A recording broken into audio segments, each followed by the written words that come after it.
సంఘటన మొత్తం కూడా కళ్ళ ముందు మెదులుతున్నాయి. అక్టోబర్ 7న 1993లో దొడ్డా కృష్ణయ్య గారి హత్యకి జరగటానికంటే ముందు సెప్టెంబర్ నెల నుంచే ఈ గ్రామంలో గొడవలు జరుగుతున్నాయి. బహుశా నేను అనుకోవటం సెప్టెంబర్ 18, 19 తారీఖుల్లో వైరాలో మా ఇంటికి ఉదయం 10 గంటలకి దొడ్డా కృష్ణయ్య, భూమా బాబు, పసుమర్తి పుల్లయ్య, కేవి వీళ్ళంతా వచ్చి మధ్యాహ్నం 2 వరకు కూర్చున్నారు. ఈ గ్రామంలో జరుగుతున్నటువంటి గొడవల గురించి అన్నీ చర్చించుకున్నాం, జాగ్రత్తగా ఉండాలనుకున్నాం. ఇవన్నీ జరుగుతున్న క్రమంలోనే మాకు కర్నూలులో డివైఎఫ్ఐ రాష్ట్ర మహాసభ జరుగుతుంది. ఆ మహాసభకి ఖమ్మం జిల్లా నుంచి సుమారు 20 మందిని, ఉమ్మడి ఖమ్మం జిల్లా మొత్తం నుంచి ఒక 20 మందిని డెలిగేట్స్గా ఎంపికయ్యాం. ఈ మండలం నుంచి సోదరుడు దొడ్డా సీను, మేమంతా నైటు 6వ తారీఖు నైటు ఖమ్మంలో రైలు ఎక్కి తెల్లవారుజామున 4:30, 5 గంటలకి సికింద్రాబాద్ రైల్వే స్టేషన్లో దిగాం. 7వ తారీఖు దొడ్డా సీన్ అన్నాడు, అప్పుడు ఫోన్లు లేవు, ఎస్టీడీ బూత్ ఉండేది. సికింద్రాబాద్ రైల్వే స్టేషన్లో ఒకే ఒక ఎస్టీడీ బూత్ ఉంది. ఆ బూత్ దగ్గరికి పోయి నేను ఫోన్ చేసి వస్తా, ఇంటి దగ్గర ఎట్లుందో అని అడిగి వస్తాను అన్నాడు. నేనన్నా, నైటే కదా, నైట్ ఏముంటుంది, లేదన్నా గొడవలు అయితే పగలైతే కదా, మనం కర్నూలు దిగేసరికల్లా అప్పటికల్లా ఇంకా లేటెస్ట్ ఇన్ఫర్మేషన్ అంతా దొరికింది, వద్దులే అని చెప్పేసి బలవంతంగా తీసుకుపోయి కర్నూలు వెళ్ళే ట్రైన్ ఎక్కిచ్చాం. దురదృష్టం ఏంటంటే కర్నూలులో మధ్యాహ్నం 1 గంటకు దిగాం. బి వెంకట గారు అని చెప్పేసి అని సిపిఎం పార్టీ రాష్ట్ర నాయకులు ఎదురుగా వచ్చి నన్ను పక్కకు తీసిపోయి దొడ్డా సీన్ అంటే ఎవరని అడిగాడు. ఏంటంటే కృష్ణయ్య మర్డర్ జరిగింది అన్నాడు. ఊపిరాళ్ళ కళ్ళ ముందు మెదులుతుంది. కర్నూలులో ఉన్నాం, ఏమీ చేయలేని స్థితిలో అప్పటికప్పటికి ఒక కారు మాట్లాడేసి కేవీని, దొడ్డా సీన్ ఇద్దరిని పంపించాం. మేము మహాసభలు చూసుకొని ఆ మహాసభలోనే దొడ్డా కృష్ణయ్యకి సంతాపం ప్రకటించి అక్కడి నుంచి డైరెక్ట్గా ఖమ్మం రైల్వే స్టేషన్ నుంచి ఆ 20 మందికి ఈ గ్రామానికి ర్యాలీగా వచ్చాం. కృష్ణయ్య హత్య ఒక కమ్యూనిస్ట్ పార్టీ నాయకుడిగా హత్య జరిగింది. ఒక నిబద్ధత కలిగినటువంటి కమ్యూనిస్ట్ పార్టీ నాయకుడు హత్య జరిగితే ఆనాడు ఈ మండలంలో ఉన్నటువంటి నాయకత్వం కానీ, ఈ గ్రామంలో ఉన్నటువంటి నాయకత్వం కానీ, సుమారు 40 మంది గూండాలు, కృష్ణ ఇంటికి కూతవేటు దూరంలో నివసించేటటువంటి 40 మంది గూండాలు అర్ధరాత్రి కాడ కృష్ణ ఇంటి మీద దాడి చేసి దారుణంగా హత్య చేస్తే ఒక్క ఇంటి మీద ఈగ కూడా వాలలేదు. అది కృష్ణయ్య, లేదంటే ఆ కుటుంబానికి ఉన్నటువంటి, లేదంటే ఆయన నమ్ముకున్నటువంటి పార్టీకి ఉన్నటువంటి నిబద్ధత అని చెప్పేసి ఈ సందర్భంగా మీకు చెప్తున్నా. సంవత్సరం తిరగకముందే కృష్ణయ్య అభిమానులు ఆవేశంతో ప్రతీకారం తీర్చుకుంటే ఆ సందర్భంగా ఈ గ్రామంలో జరిగినటువంటి అల్లర్లు ఇప్పటికీ పెద్దవాళ్ళందరికీ బహుశా గుర్తుండుంటాయి. ఎందుకంటే మేము గ్రామంలోకి వచ్చే పరిస్థితి లేదు, ఈ కుటుంబం ఎట్లుందో చూసే పరిస్థితి లేదు. వారం రోజుల తర్వాత అర్ధరాత్రి కాడ మేమంతా ఒక 4-5 వైరా నుంచి వెనకటి పొలాల్లో నుంచి బురదలో నడుచుకుంటూ కృష్ణ ఇంటికి వచ్చాం. వస్తే కృష్ణ ఇంట్లో ఏదో అలజడి జరుగుతుందని చెప్పేసి అని పోలీసు వాళ్ళు కంప్లైంట్ చేశారు. ఎవరో వచ్చారు మళ్ళీ మా మీద దాడి చేయడానికి అని చెప్పేసి. వెంటనే ఆనాడు వైరా ఎస్ఐగా ఉన్నటువంటి సురేందర్ రెడ్డి పెద్ద ఎత్తున కృష్ణ ఇంటి మీద దాడికి వచ్చాడు. మేము కనపడితే ఎక్కడ మమ్మల్ని అరెస్ట్ చేస్తారు అని చెప్పేసి అని మిరపకాయ బస్తాల టిక్కీలో దాక్కున్నాం. ఆ తర్వాత ఈ గ్రామంలో జరిగినటువంటి అత్యాచారాలకి, ప్రధానంగా దళిత సోదరీమణుల మీద జరిగినటువంటి అత్యాచారానికి బెంబేలెత్తి ఈ గ్రామానికి సంబంధించినటువంటి మహిళలు తిరువురు పక్కన ఉన్నటువంటి పేరువంచ గ్రామంలో దాక్కుంటే అక్కడికి పోయి మేము వాళ్ళకి ధైర్యం చెప్పి ఈ గ్రామానికి తీసుకొచ్చినటువంటి పరిస్థితి. ఆ తర్వాత ఈ పక్కన ఉన్నటువంటి కొప్పినేని సంజయ్ గారు శంభునిగూడెం అని చెప్పేసి తిరువురు పక్కన ఉంటే అక్కడికి పోయి ఆయనకు ధైర్యం చెప్పి ఆయన తీసుకొని జిల్లా సిపిఎం ఆఫీస్కు తీసుకుపోయినటువంటి పరిస్థితి. ఈ రకంగా ఆ హత్య తర్వాత పార్టీతో మాట్లాడి టిఎస్ ప్రసాద్ గారు మీరు రండి, ఏదైతే దైత్యం అని చెప్పేసి ధైర్యంగా టిఎస్ ప్రసాద్ గారిని మొట్టమొదటిసారిగా ఈ ఊళ్ళోకి తీసుకొచ్చేసి ఈ గ్రామంలో ఒక్కొక్క మన ఇంటికి పోతే ప్రధానంగా దొడ్డా భద్రయ్య గారి ఇల్లు కావచ్చు, పేరసాని రామారావు గారి ఇల్లు కావచ్చు, ఎంత దుర్మార్గంగా తినే ఆహారాన్ని కూడా తగలబెట్టారంటే ఎంత దుర్మార్గం జరిగిందో ఈ సందర్భంగా మీ అందరూ తెలుసుకోవాలని చెప్పేసి చెప్తున్నా. అంటే రాష్ట్రంలో కానీ దేశంలో కానీ హత్యలు జరుగుతుంటాయి. హత్యకి హత్య ప్రతీకారమో, లేకపోతే ఒక దొరని హత్య చేయటమో, ఒక దురహంకారాన్ని హత్య చేయటమో, ఒక దుర్మార్గుని హత్య చేయటమో చేయొచ్చు. కానీ పేద ప్రజల కోసం అండగా నిలబడ్డటువంటి దొడ్డా కృష్ణయ్య హత్య నిజంగా దుర్మార్గం అని చెప్పేసి ఆ రోజు మొత్తం కూడా జిల్లా మొత్తం వెలుగుతున్నటువంటి పరిస్థితి. ఎంత ధైర్యవంతులంటే ఇప్పుడే పుల్లయ్య గారు చెప్పారు, ఒక పక్కన తన మీద దాడి జరుగుతుందని తెలుసు, వాసన పసిగట్టాడు, అయినా సరే పార్టీ నాయకత్వం వద్దులే ఉండండి చూద్దాం రేపు ఏం జరుగుతుందో అని చెప్పేసి అన్నా సరే ధైర్యంగా ఏమవుతుందో చూద్దాం అని చెప్పేసరి నాకు ప్రజలు అండొందని చెప్పేసరి వచ్చి ఇంట్లో పడుకున్నాడు. వాస్తవంగా వాళ్ళు వచ్చి దాడి చేశారు, పారిపోయే పరిస్థితుంది, వాళ్ళ ఇంట్లో లోపల నుంచి మెట్లుంటాయి. దొడ్డా శంకరయ్య గారు ఆల్రెడీ పైకి వెళ్ళిపోయి బయటికి దూకి పొలాల్లోకి వెళ్ళిపోయి తప్పించుకున్నాడు. కృష్ణయ్య గారు కూడా పోవటానికి అవకాశం ఉంది, పోవచ్చు. కానీ భార్యని, నీ భార్యని ఇక్కడ అన్యాయంగా చంపేస్తాం, ఇంకేదో చేస్తామని చెప్పేసని, అరే కృష్ణ దిగు అని చెప్పేసానంటే, నా భార్య చనిపోయిన తర్వాత, నా భార్య మీద చేయబడిన తర్వాత నేను బతికుంటే ఏంటి చస్తే ఏంటి అని చెప్పేసి ధైర్యంగా మెట్లు దిగి ఆ దుర్మార్గులకి గుండెలు చూపించినటువంటి గొప్ప మహానాయకుడు దొడ్డా కృష్ణ అని చెప్పేసి ఈ సందర్భంగా మీ అందరికీ చెప్తున్నా. ఎందుకంటే మన కుటుంబాల్లో కూడా మన పెద్దవాళ్ళు చనిపోతుంటారు. ఒక 2 సంవత్సరాలు 3 సంవత్సరాలు సంవత్సరికాలు చేసిన తర్వాత మర్చిపోతుంటాం.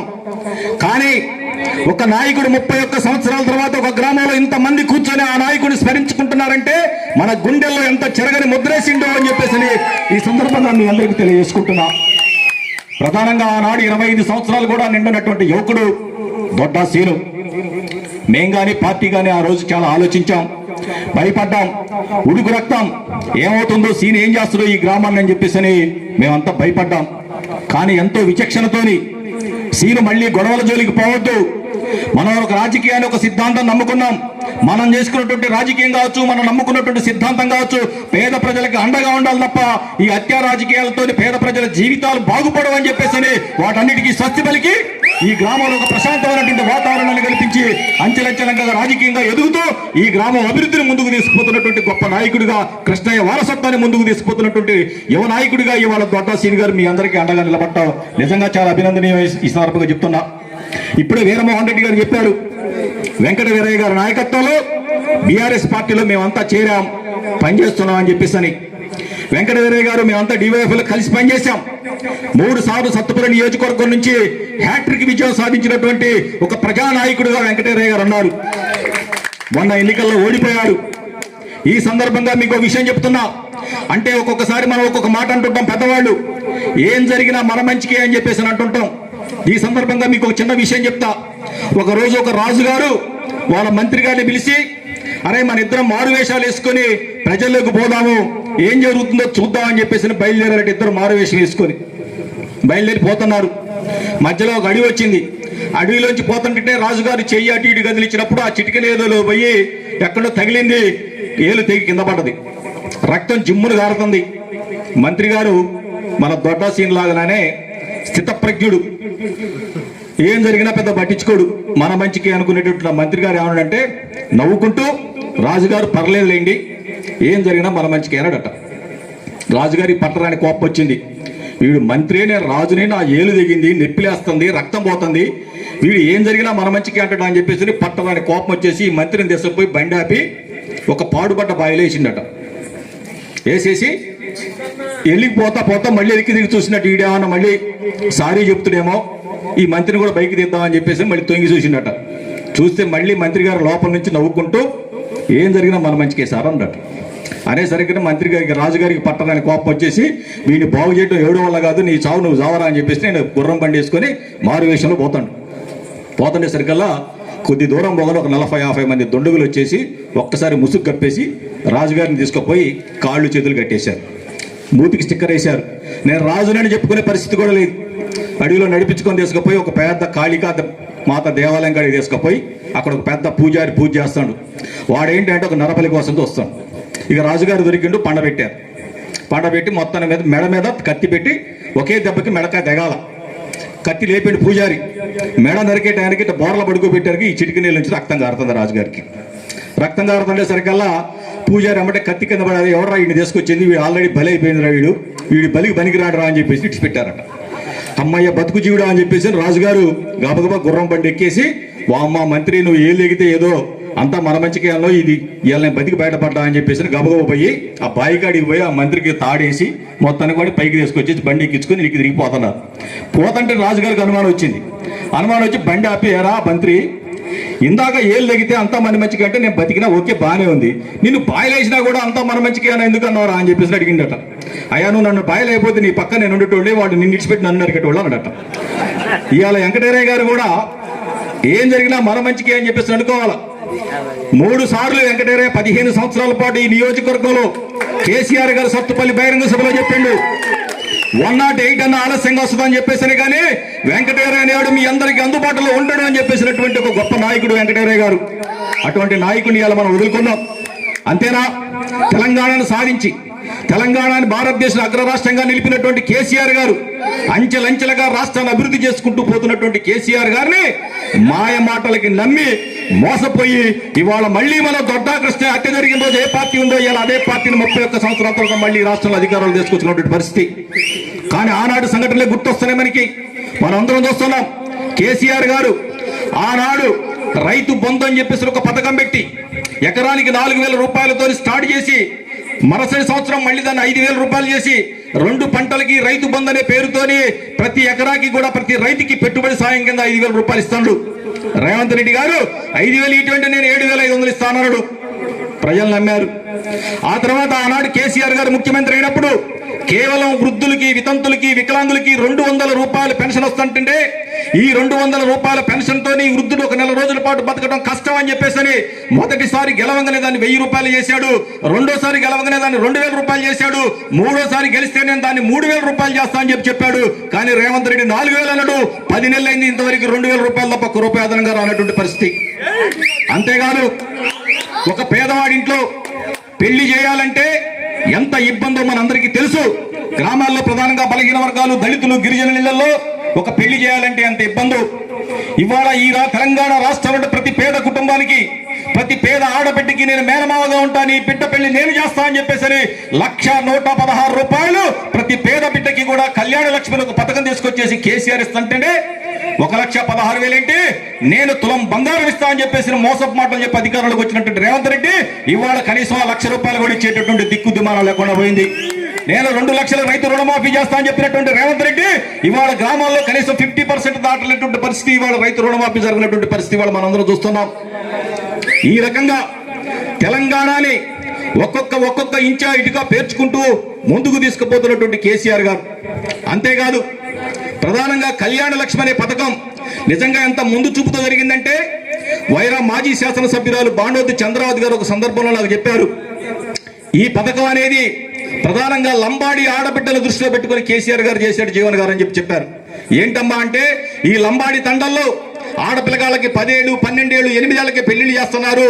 ఆ రకంగా కాదు, ఈ కళ్యాణ లక్ష్మి అనే పథకం పెట్టడం ద్వారా 18 సంవత్సరాలు నిండితే తప్ప నీ బిడ్డకు పెళ్లి చేయడానికి చట్టం ఒప్పుకోదు.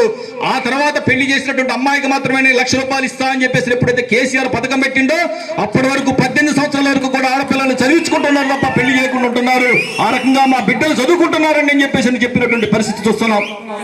కేవలం ఆ ఆడబిడ్డ పెళ్లికి పెళ్లి అయిన తర్వాత ఒక 2 నెలలకో 3 నెలలకో ఆ అమ్మాయి నిలదప్పితే ఆ అమ్మాయికి న్యూట్రిషన్ కిట్ అని చెప్పేసి నేరుగా ANM తీసుకపోయి ఆ అమ్మాయికి ఇచ్చినాడు.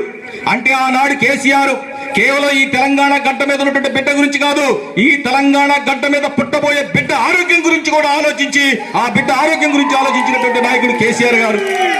ఆ తర్వాత ఆ అమ్మాయికి 9 నెలలు రాగానే నొప్పులు రాగానే 108కు ఫోన్ చేస్తే 108 కుయ్యి అనుకుంటూ ఆ ఇంటి ముందుకు వచ్చి ఆగంగానే ఇంటి చుప్పులు ఉన్నట్టు అమ్మలక్కలంతా కూడా ఫలానా ఎంకమ్మ గారు అమ్మాయికి నొప్పులు వచ్చినట్టుంది, అంబులెన్స్ వచ్చింది, అందరం పోదాం పదని చెప్పేసి ఆ అమ్మాయిని ధైర్యం చెప్పి అంబులెన్స్ ఎక్కించి గవర్నమెంట్ హాస్పిటల్కి పోతే గవర్నమెంట్ హాస్పిటల్లో డెలివరీ కాగానే ఆడపిల్ల మగపిల్ల అని చెప్పేసి నా డాక్టర్ గారు ఆన్లైన్ లో ఎప్పుడైతే సబ్మిట్ చేసిందో కేసీఆర్ గారు ఆడపిల్ల పుడితే 13,000, మగపిల్లగాడు పుడితే 12,000 వాడి పేరు మీద డిపాజిట్ చేసినటువంటి పరిస్థితి.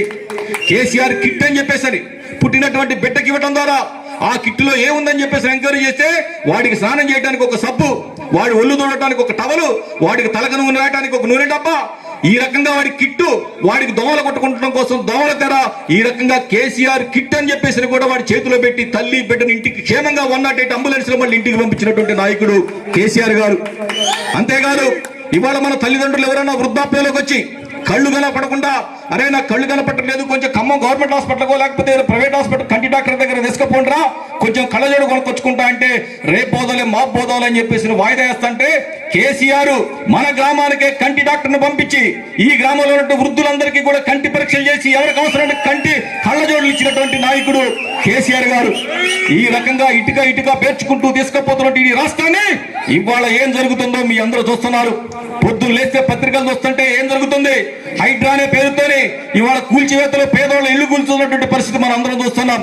హైడ్రా అనే పేరుతోని, మూసీ నది అనే సుందరీకరణ పేరుతోని 1,50,000 కోట్లు పెట్టి మూసీ నదిని సుందరీకరణ చేస్తున్నాడు తప్ప ఇవాళ రైతులు ఇవాళ పంట పొలాలు లేక పంటలు లేక ఇవాళ అలో లక్షణ అని చెప్పేసినట్టుంటే ఈ రుణమాఫీ గురించి కానీ రైతు బంధు గురించి కానీ పేదోళ్ళకి 4,000 రూపాయల పెన్షన్ గురించి కానీ లేదు కళ్యాణ లక్ష్మికి ₹1,00,000 కానీ ప్రతి పేద మహిళకి 2,500 రూపాయలు ఇస్తా అని చెప్పేసిన వాగ్దానాలు కానీ వీటిని నెరవేర్చకుండా 1,50,000 కోట్లు పెట్టి ఇవాళ మూసీ నదిని శుభ్రం చేస్తారట అని చెప్పేసి మీరందరూ కూడా గమనించాలి.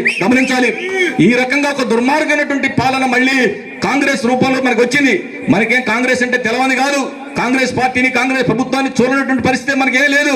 ఎన్టీ రామారావు గారు ముఖ్యమంత్రి కావడానికంటే ముందు 3 ముఖ్యమంత్రులు మారారు. మళ్ళీ ఆయన రెండోసారి ముఖ్యమంత్రి కావడానికంటే ముందు మళ్ళీ 3 ముఖ్యమంత్రులు మారారు. మళ్ళీ చంద్రబాబు నాయుడు గారు రాజశేఖర రెడ్డి కంటే ముందు, రాజశేఖర రెడ్డి చనిపోయిన తర్వాత రాజశేఖర రెడ్డి, కొణిజేటి రోసయ్య, కిరణ్ కుమార్ రెడ్డి 3 ముఖ్యమంత్రులు మారారు. ఆ ఆనవాయితీ మళ్ళీ రాబోతుంది కాంగ్రెస్ పార్టీకి. రేవంత్ రెడ్డి పదవి రేపో ఎల్లుండో ఓడబోతుందని చెప్పేసి హైదరాబాద్ లో జరుగుతున్నటువంటి గుసగుసలు మనందరం కూడా గమనించాలి. ఈ రకంగా ఎట్లా దోచుకుందా అని చెప్పేసినట్టు తప్ప మన జిల్లాలో 3 మంత్రులు ఉన్నారు. 3 మంత్రుల మధ్య సమన్వయం లేదు. ఎవరి దారి వాళ్ళదే. ప్రోటోకాల్ నిబంధనలు పాటించలేక అధికారులు మొత్తం కూడా తలలు పట్టుకొని కూర్చున్నటువంటి పరిస్థితి ఇవాళ మన జిల్లాలో చూస్తున్నటువంటి పరిస్థితి. ఇవాళనే ఖమ్మం నుంచి అన్నారగూడ రావడానికి ఒక రోడ్ ఎంత భయంకరంగా ఉందంటే ఇవాళ మెయిన్ హైవే, ఆ హైవేనే ఎంత గోతులతోని ఎంత భయంకరంగా ఉందంటే ఇవాళ గ్రామీణ ప్రాంతాల్లో పరిస్థితి ఏ విధంగా ఉందో మనందరం కూడా ఆలోచించాలా. గ్రామీణ ప్రాంతాల్లో అనేక రకాల అభివృద్ధి కార్యక్రమాలు చేసినటువంటి నాయకుడు కేసీఆర్ గారు వైకుంఠ ధామాలు పెట్టినా లేకపోతే ప్రకృతి వనాలు పెట్టినా సిమెంట్ రోడ్లు వేసినా అనేక సంక్షేమ కార్యక్రమాలు గ్రామాల అభివృద్ధి కోసం పనిచేసినటువంటి నాయకుడు కేసీఆర్ గారు మనం అందరం కూడా చేసుకున్నాం. ఈ సందర్భంగా మీ అందరికీ ఒక చిన్న కథ చెప్పి ముగిస్తా. ఇవాళ తెలంగాణ అనేటువంటి ఒక పచ్చని అడవి, ఒక మంచిగా మధ్యలో ఒక సెలయేరు కేసీఆర్ లాగా మారుతుండు. ఏంటయా సెలయేరు అని చెప్పేసి చూస్తే ఈ చుట్టూ ఉన్నటువంటి చెట్లన్నిటికీ కూడా ఈ సెలయేరు నీళ్లు పోసి చక్కగా పచ్చని అడవిని కాపాడుకుంటుంది. అడవి అంతా పచ్చగా ఉంది. ఒక మొదలస్తపు గొడ్డలి ఎక్కడి నుంచి వచ్చిందట, ఈ సెలయేరు దగ్గరికి వచ్చిందట. వచ్చి ఏంటమ్మా ఎందుకే నీకు ఈ చెట్లంటే అంత ప్రేమ అంటే, ఆ చెట్లన్నీ పచ్చగా ఉంటేనే నా కడుపు నిండా ఉంటది అని చెప్పేసి చెప్పిందట సెలయేరు. ఓసి పిచ్చిదానా అని చెప్పేసి గొడ్డలి ఒక నవ్వు నవ్విందట. నవ్వితే ఎందుకు నవ్వుతున్నా అని చెప్పేసి సెలయేరు అడిగితే ఒక పని చేద్దాము, ఇక్కడ ఉన్న చెట్లన్నిటికీ ఎలక్షన్ పెడదాం, ఒక్కొక్క చెట్టుకి ఒక్కొక్క ఓటిద్దాం, నువ్వు నేను ఎన్నికల్లో నిలబడదాం, ఈ చెట్లు ఎవరికి ఓట్లేస్తారో చూద్దాం అని చెప్పేసి అంటే, అదేంటి నువ్వు గొడ్డలివి, నీ వృత్తి ధర్మం ఏంటంటే ఆ చట్టం నరకటం, నేను ఈ తెలంగాణను సాధించుకున్నా, ఈ తెలంగాణ పచ్చగా ఉండాలని కోరుకుంటున్నా, వీటన్నిటి కూడా పచ్చగా ఉంటే నా కడుపు నిండినట్టు నేను చూసుకుంటున్నా, నాకు ఓట్లేస్తారు తప్ప నీకెందుకు ఓట్లేస్తారని చెప్పేసి సెలయేరు అమాయకంగా అంటే పెట్టు ఓట్లు అని చెప్పేసి అన్నదట. ఎలక్షన్ పెట్టారు, బాక్స్ ఓపెన్ చేస్తే మొత్తం కూడా గొడ్డలికి పడ్డాయి, ఓట్లని గొడ్డలు ఓట్లు పడ్డాయి. అప్పుడు సెలయేరు అమాయకంగా పోయి చెట్ల దగ్గర పెరిగింది. ఏమైంది మీ అందరికీ, మిమ్మల్ని అందరినీ పచ్చగా చూసుకుంటున్నా, హాయిగా ఉన్నారు, ఎవరికి ఎటువంటి ఇబ్బంది లేదు, రేపటి నుంచి ఆ గొడ్డలు మిమ్మల్ని అందరూ నరుక్కుంటూ పోతుంది ఏంటంటే, అప్పుడు ఆ చెట్లు ఏడ్చుకుంటూ చెప్పినట, ఏమీ లేదమ్మా మోసపోయినాం, ఆ గొడ్డలకున్న కర్ర మా జాతిది, అందుకనే మేము మోసపోయినాం అని చెప్పిందట. అందుకని రాజకీయాల్లో కులం చూడొద్దు, మతం చూడొద్దు, ప్రాంతం చూడొద్దు, నాయకుడు అనేవాడు నిజంగా మన కోసం నిలబడగలిగే దమ్ముందా అని చెప్పేసి మాత్రం ఆలోచించాలా. ఆ రకంగా ఒక దమ్మున్నటువంటి నాయకుడిగా ఈ అన్నారగూడెం ప్రజల్ని గత 5 దశాబ్దాలుగా దొడ్డ నారాయణ గారి కుటుంబం మిమ్మల్ని అందరినీ కడుపులో పెట్టుకొని చూసుకుంటుంది. భవిష్యత్తులో కూడా దొడ్డోసి నాయకత్వంలో మీరందరూ కూడా ఐక్యంగా దొడ్డోసిని వారికి మీరందరూ అండగా ఉండాలని చెప్పేసి, దొడ్డోసిని రాజకీయ భవిష్యత్తు మీ అందరూ కూడా దాన్ని కాపాడుకోవాలని చెప్పేసి మనస్ఫూర్తిగా కోరుకుంటూ, ఈ అవకాశం ఇచ్చిన మీకు పెద్దలందరికీ కూడా హృదయపూర్వక కృతజ్ఞతలు, ధన్యవాదాలు తెలియజేసుకుంటూ మరొక్కసారి కామ్రేడ్ దొడ్డ